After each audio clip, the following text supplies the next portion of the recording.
Austatud Jõhvi valla elanikud, täna tahaksin teile rääkida projektist, millesse Jõhvi valla volikogu märtsikuu volikogu istungil võeti vastu otsus, et Jõhvi vald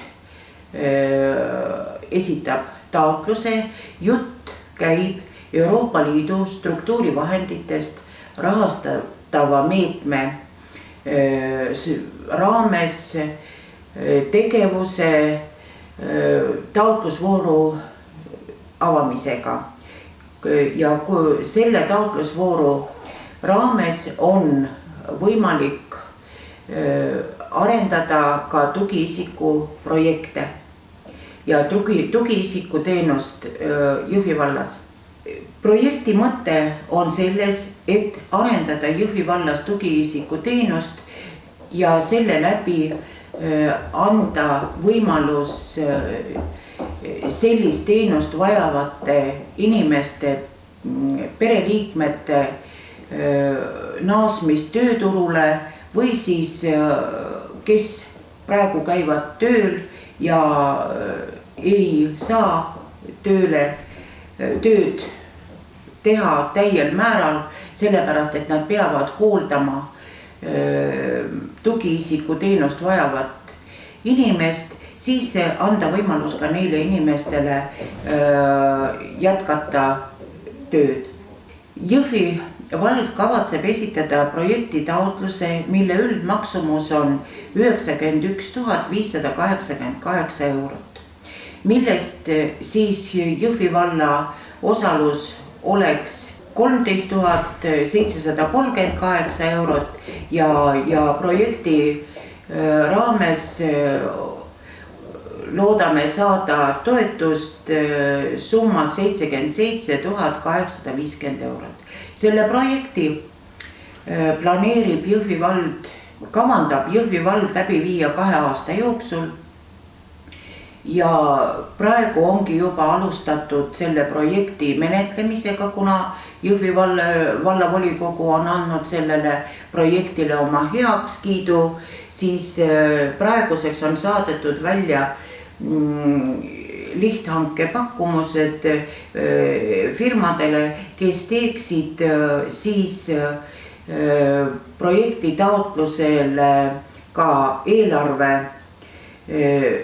põhjaliku eelarve analüüsi ja ootame neid pakkumusi 16.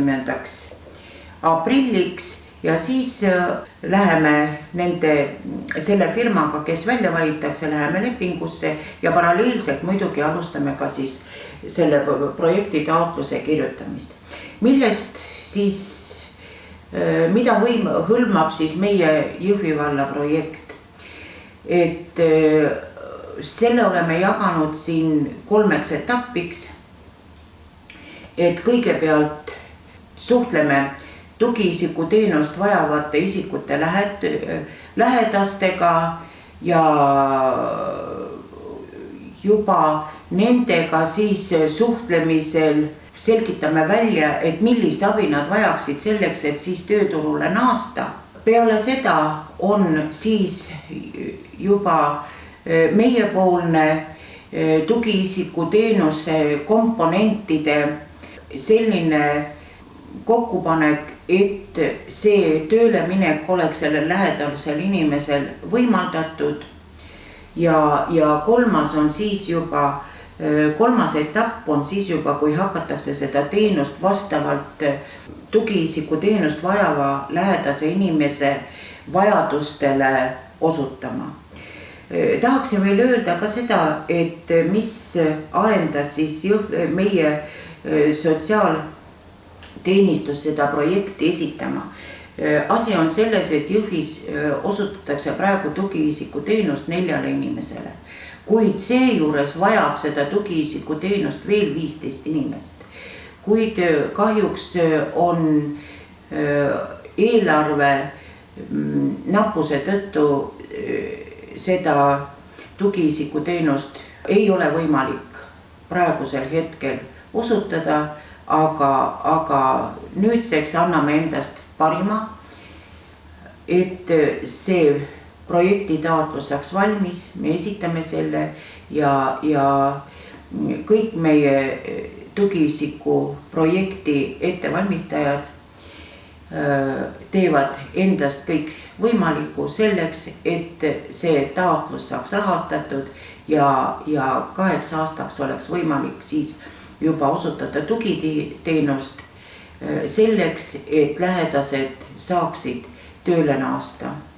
Lõpetuseks tahan öelda ka veel seda, et kuna pandeemia või koroonaviiruse aeg ei ole veel lõppenud, siis hoidke ennast, hoidke oma lähedasi, hoidke oma töökaaslaseid ja olge terveks ja loodame kõik ilusat suve, kus enam seda hirmsat haigust ei ole ja me kõik saaksime nautida päikesepaistelist ja sooja suveilma.